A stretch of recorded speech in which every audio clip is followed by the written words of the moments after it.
तो दोस्तों मेरा नाम है अजित। मैं आपको रोज़ की तरह एक हॉरर स्टोरी सुनाने जा रहा हूँ और इस स्टोरी से मैं बहुत ही ज़्यादा रिलेट कर सकता हूँ क्योंकि ये स्टोरी मेरी एक दोस्त के साथ हुआ है। वो अपनी कॉलेज की फाइनल ईयर ख़त्म करने के बाद जॉब ढूंढ रही थी। जॉब ढूंढते ढूंढते उसके पास उसी शाम को जयपुर से मेल आया, एक बैंक से पीओ का जॉब खाली है, आप आ सकते हो। उसने शायद अप्लाई किया होगा या कुछ वॉटएवर, मुझे नहीं पता है। तो वो दिल्ली से जयपुर के लिए टिकट बनाई और निकल गई। उसने बैंक देखा, इन्वायरमेंट देखा, हर चीज़ देख के उसने जॉब एक्सेप्ट कर लिया और उसको पैसे की भी दिक्कत थी तो उसने एक्सेप्ट कर लिया बिना कुछ सोचे समझे, क्योंकि ये जॉब वो हाथ से नहीं छोड़ना चाहती थी। अब जयपुर में उसका रिलेटेड कोई नहीं था तो वो एक फ्लैट ढूंढने लगी रहने के लिए। अब बैंक जहाँ पे था उसके जस्ट बगल में एक फ्लैट था खाली, एक अपार्टमेंट में। और गाइज ये सुन के आपको हैरानी होगी कि वो फ्लैट 50 सालों में किसी ने लिया ही नहीं।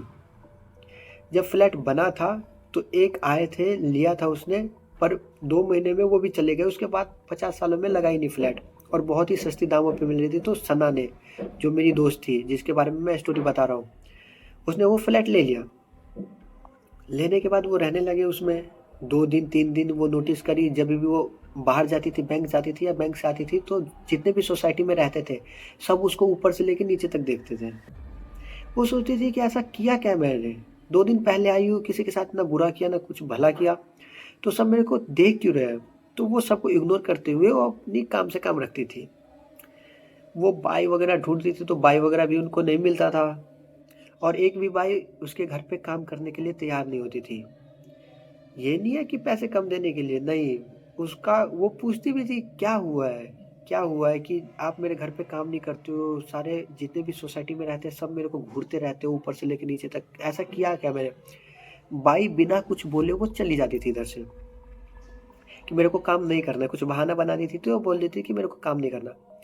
वो एक दिन जॉब से आई, बहुत ही थक गई थी वो, और उसने अपने एक दोस्त के पास कॉल मिला है। अब सब है कि जो थकते हैं अकेले रहते तो दोस्त के पास कॉल मिला लेते हैं कि हंसी मजाक थोड़ी सी हो जाएगी। उसने अपने दोस्त के पास कॉल मिलाया। उसकी दोस्त बात करते करते करते करते बीच में अचानक से बोली कि तेरे पीछे से बच्चे की रोने की आवाज आ रही है। और वो लड़की अकेला उस घर में रहती थी। गौर से सुनने लगी कि कोई बच्चा रो रहा है क्या। उसको कोई साउंड नहीं आया। उसने सोचा कि मजे ले रही होगी, दोस्त है, दोस्ती यारी में तो मजाक चलता रहता है, तो मजे ले रही होगी, तो उसने बात कंटिन्यू रखा। उसने उस टॉपिक पे बात नहीं किया, बोली कि डरा मत, ऐसे मत कर, वो मत कर। उसने वहीं पे बात कंटिन्यू रखा। उसने उस बात को इग्नोर कर दिया। फिर अगले दिन वो जॉब से आई घर। उसने अपनी एक बहन के पास कॉल किया। वो भी बात करते करते करते करते बीच में एकदम से बोली कि उस बच्चे की रोने की आवाज आ रही है, उस बच्चे को चुप करा दे। फुल डर गई ये बात सुन के कि कल मेरी एक दोस्त ने बताया मेरे को कि ऐसी ऐसी बात है, अब ये ऐसे कैसे बोल रही है। गौर से सुनने लगी कि कोई बच्चा रो रहा है या नहीं रो रहा है। उसको कोई आवाज़ सुनाई नहीं दिया।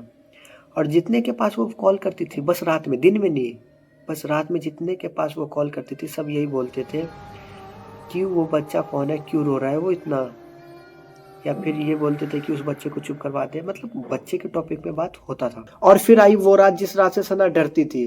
रात के करीब 1 बज रहे थे। उसकी कानों में किसी बच्चे की रोने की आवाज गूंजी।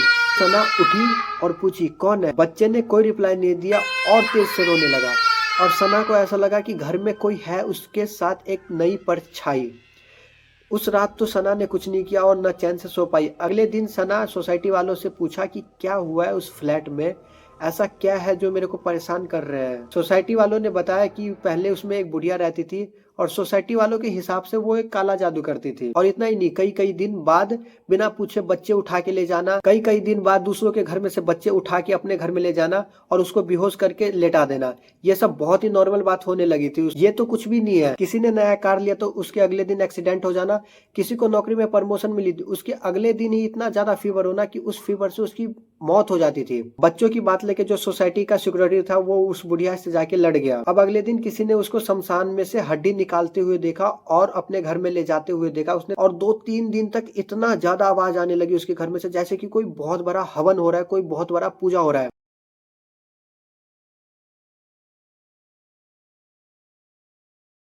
और फिर उसके घर में जबरदस्ती घुसा गया तो उसमें से एक गुड़िया और बहुत सारे कंकाल मिले थे जो कि वो कब्रिस्तान से उठा के लेके आई थी। इसका मतलब सब समझ गए कि ये एक काला जादू करती है और इसने सिक्योरिटी को मरवा दिया। सना बहुत ही ज्यादा डर गई थी उस बात को लेके कि ऐसा भी हो सकता है। और वो जो कब्रिस्तान से जो हड्डी लाई थी पूजा पाठ की मदद से इतना ज्यादा पावरफुल बना दिया गया। आप भी कहीं ना कहीं सुने होंगे कच्चा कलुआ के बारे में, अपने बड़े भाई से या छोटे भाई से कभी नहीं कहीं भी आप सुने होंगे कच्चा कलुआ के बारे में। सना उस बात को लेके बहुत ही ज्यादा घबरा गई, उसके पसीने आने लगे। उसने सोचा कि नौकरी छोड़ के अब घर जाऊंगी। लेकिन उसी रात में सना के साथ जो हुआ वो मैं आज तक नहीं। सना उठी और कमरे के अंदर गई। अलमारी के ऊपर से एक बहुत ही गंदा हाथ ऊपर आ रहा था और धीरे धीरे उसका सर भी आने लगा। उसका सर बहुत ही बड़ा था, नकुले नकुले दांत थे और बहुत ही गंदा सर। उसी का नाम था कच्चा कलुआ।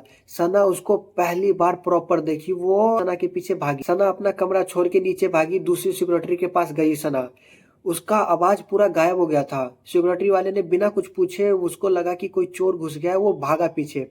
लेकिन ऊपर से धम से आवाज आई और सिक्योरिटी वाले की वहीं पे मौत हो गई। जैसा निशान सना के गले पे था सेम सिक्योरिटी गार्ड के भी गले पे था।